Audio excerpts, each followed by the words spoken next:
आपल्याला कधी प्रश्न पडला आहे का की छत्रपती शिवाजी महाराजांच्या काळात एकाही शेतकऱ्याने आत्महत्या केल्याची नोंद का आढळत नाही? तर 350 वर्षापूर्वी शिवाजी महाराजांनी जे स्वराज्य उभारलं ते शेतकऱ्यांच्या हिताचे रक्षण करण्यासाठी होते. त्या काळात पाण्याची कमतरता, अपुरी सिंचन व्यवस्था, अनेक सोयीसुविधांचा अभाव असतानाही शेतकऱ्यांनी आत्महत्या केल्या नाहीत.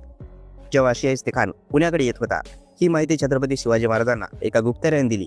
त्यावेळी महाराजांनी सर्जेराव जेदी यांना आदेश दिला, शेतकऱ्यांना सुरक्षित स्थळी हलवा, त्यांना इजा होऊ देऊ नका आणि जर झाली तर संबंधितावर कारवाई केल्या जाईल. एका हवालदाराला पाठवलेल्या पत्रात शिवाजी महाराज म्हणतात, झोपताना तेलाची दिवे विझवा, अन्यथा शेतकऱ्यांचा धान्य साठा, गंजी, भाजीपाला, लाकूड फाटा सर्व जळून खाक होईल आणि त्यामुळे शेतकऱ्यांचे भरमसाठ नुकसान होईल. 1676 मध्ये दुष्काळ पडला. त्यावेळी शिवाजी महाराजांनी ज्या शेतकऱ्यांची दुष्काळामध्ये जनावरे दगावली होती त्यांना जनावरे दिली, ज्यांना धान्य नव्हते त्यांना धान्य दिले, शेती अवजारे दिली, ज्यांना गरज वाटेल त्यांना बिनव्याजी कर्ज दिले आणि ते कर्ज फेडीचे त्यांना तगादाही नव्हता.